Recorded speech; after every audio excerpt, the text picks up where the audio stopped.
All right, guys, on practice exam 2, question number 2, we've got a snail traveling along a straight path, and the snail's velocity is given to us by this function right here on an interval from 0 to 15 minutes. Okay, first question, acceleration of the snail at t equals 5. So we would find our acceleration function, which with this function right here wouldn't be that difficult to differentiate by hand, but remembering that this is a calculator problem, we could probably save some time by doing this in the calculator. So what we're doing here, guys, and I would just like to show my person grading this, that I'm trying to find a of 5, which is the derivative of my velocity function evaluated at that moment. And that's really as much as I need to tell them. And let's use our calculator to find or to evaluate that derivative for us. So I went ahead and defined the function. I called it f of t here just because v is a pain to get to on my iPad app here. And now I want to ask the calculator to evaluate the derivative of this function at t equals 5. So guys, we're going to hit menu. We're going to go to, I'm in too far, the calculus menu. And we're going to do derivative at a point here. And it's going to say what variable. I said we were using t here, so I'll switch everything to that. And the value, we want to evaluate this derivative at 5. That was odd. And we do want a first derivative of the velocity function, which has been input. So it's asking us now, we're going to take the derivative with respect to t of what function? And I called this one f of t. So I'll put that in there, and then you'll see at the end then the calculator is going to evaluate that derivative at the value t equals 5. So I'm going to hit enter here, and we'll get the decimal answer 0.538, and that's all we were looking for here, guys. 0.538. They did not ask for units. That's it, guys. That's all we have to provide them. Remember, never just give them a decimal answer without some explanation of where that answer came from, but you don't actually have to find the derivative of v, the acceleration function. You can let your calculator do that for you. Okay, moving on to part B now. What is the displacement of the snail over that interval from 0 to 15? Well, this is one you guys should recognize quickly. The formula for displacement is a definite integral from a to b of your velocity function taken with respect to t. There's no absolute value here, guys. That's total distance traveled. If the velocity function happened to be negative on this interval, it's entirely possible that displacement could be negative as well, meaning the object moved left more than it moved right, or maybe it moved left completely. Anyway, you don't have to think that much about this problem, is the point I was trying to make. We're just going to do a definite integral now from 0 to 15 of our velocity function, which was named right here v of t, so there's no need to write all that out again since it's right there on your paper for you. So I'm going to go to my calculator, go to my calculus menu again, and do an integral from 0 up to 15. And my velocity function, again, I named that f of t, so let's put that in. So f of t, gotcha, and then all evaluated with respect to t. And let's see, when we hit enter, it did give us the decimal right there. 76.043 is going to be our answer here. So not a whole lot that we had to do with this issue right here. That first problem we did was only worth a grand total of 1 point, and this one right here was worth 2 points. We got 1 for this integral setup and then 1 for the correct answer. Okay, that takes us through B. On to C here. At what time in that interval is the snail's instantaneous velocity equal to its average velocity? And I'm really hoping after all of your studying here, guys, we're recognizing what's going on here. The words kind of give it away. Instantaneous velocity equal to average velocity. All right, this kind of sounds like a mean value theorem problem here, guys. And the mean value theorem tells us then that this has to happen at least once, assuming your function is differentiable, which this one is. So what we're going to do here is take instantaneous velocity, so v of t, and set that equal to the average velocity, which, actually, let me give you the condensed version of that formula first. Average velocity, you guys, is just delta s over delta t, change in position over change in time. Now at this point, I suppose we are going to actually have to, I take that back. What I wrote here is correct. However, average velocity using this formula that I wrote here doesn't help us, and the reason why is we don't know what the position function is. So while what I wrote there is correct, there's another way to come up with average velocity if you know something about your velocity function. And so what I probably should have written is this. Instantaneous velocity is given to us by v of t, and average velocity really means the same thing as the average value of the velocity function. All right, that's the same thing as the average rate of change of the position function, but since we don't know the position function here, that wouldn't help us. So we're going to use average value instead. 1 over b minus a here is going to be 15 minus 0 times a definite integral now from 0 to 15 of the velocity function, which was v of t taken with respect to t. Now, at this point here, guys, that velocity function, we're going to go ahead and write it out as it was given to us. It was 1.4 times the natural log of the quantity 1 plus t squared. We want to know, where is that equal to? Well, this integral right here, guys, we already got that value from the previous problem. So all I need to do now is take that value and divide it by 15, and that'll get me what I need on the right-hand side. So right there, guys, there's the integral from 0 to 15, and if I just divide that by 15, this is the value I was looking for here. 5.070 is what I'm going to write here on that side. 5.070. And with this problem right here, it doesn't look like it would be impossible to solve that one by hand. However, since it's a calculator question, it would be a lot easier if we let the calculator do that work for us. So we're going to solve an equation right now of, let's see here, there, and we're going to go to algebra and number 1 solve. And the left side of this equation is just our velocity function. The problem called it v of t. I'm here calling it f of t. So we want to set f of t equal to that number that we just came up with there, guys, of 5.0695, blah, blah, blah. There you go, comma, and we want to solve that thing for our variable t.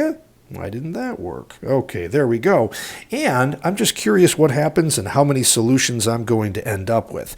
Looks like I came up with 2. Oh, and they're opposites of one another, but we're talking about time values here. It says we're on the interval from 0 to 15 minutes, so obviously the answer is the positive case here, 6.031. So that's what we're going to write here, 6.031, and I believe I've answered the question right now. At what time t is instantaneous velocity equal to average velocity? That is our answer for part C. That whole mess was worth 2 points as well, guys. You got 1 point just for coming up with the average value expression, which would be all of this, and then a second point for coming up with the entire answer. And that brings us to part D, which, I will be honest with you guys, I thought this was one of the toughest questions I've ever seen asked on a free response question here on this particular practice test. So something weird is going on right here. An ant arrives at the snail's starting position at a time of t equals 12 minutes, and it follows then the snail's path, same path right there.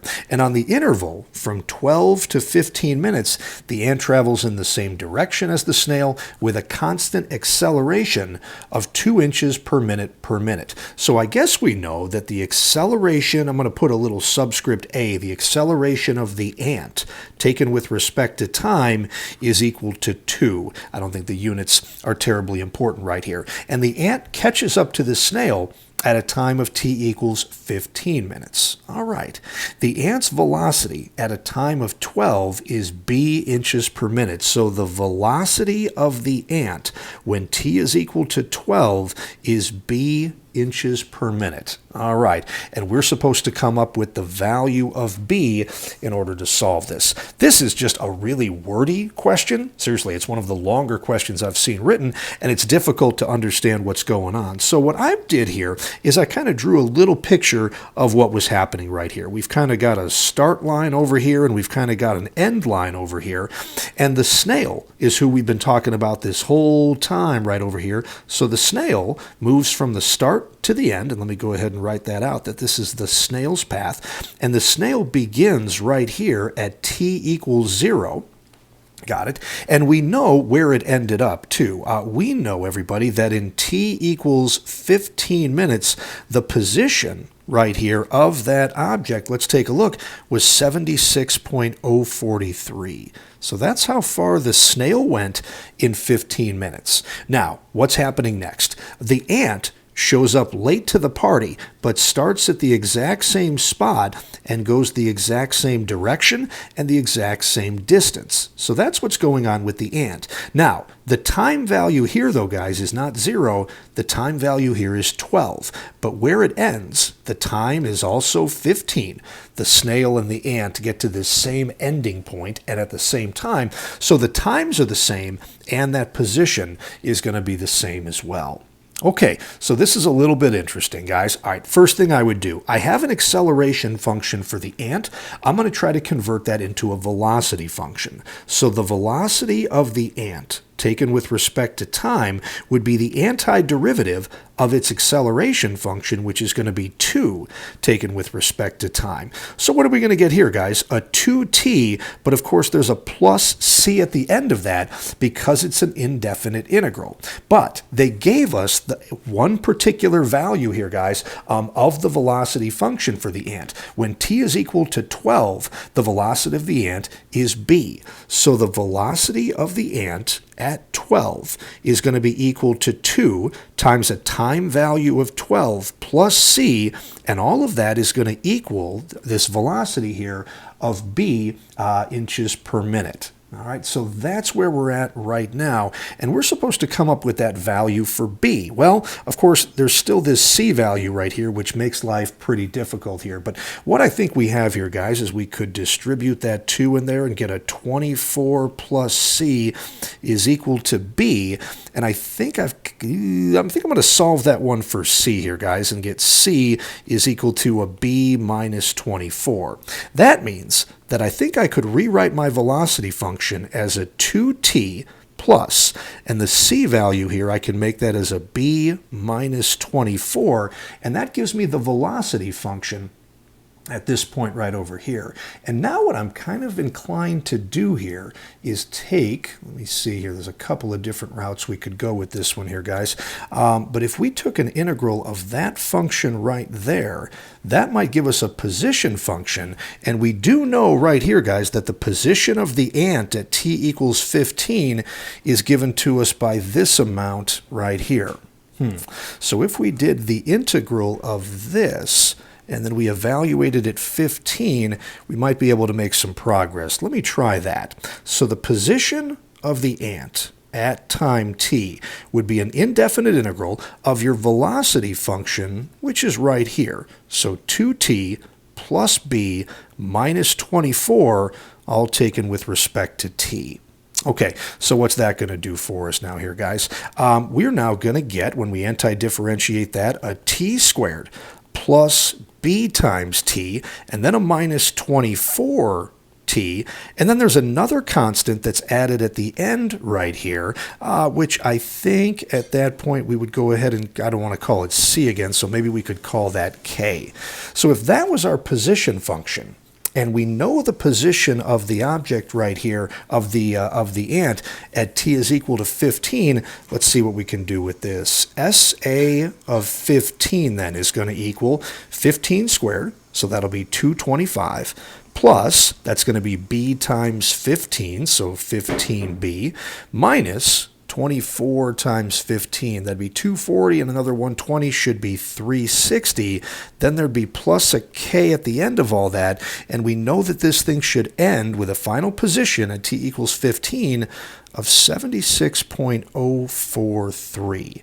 Okay, so what does that do for us here, guys? That gives us one equation right here in terms of b, but there's also a k in there as well, and I'm not quite sure we can solve for that one the way that that's written.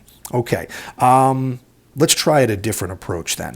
I wonder if we could just utilize the fact that the ant goes from 12 to 15 in this same amount right here. So let me switch colors, all right, and see if this gets me somewhere.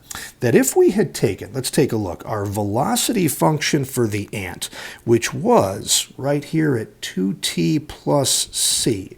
What if I ran with that idea right there? And what if I did the integral now from 12 to 15 of that function there? 2t plus c, all taken with respect to t. That should get me the displacement of the ant right here. So what's that going to do for us here, guys? That is going to get us a t squared and a plus c times t. And again, all that gets evaluated now from 12 to 15.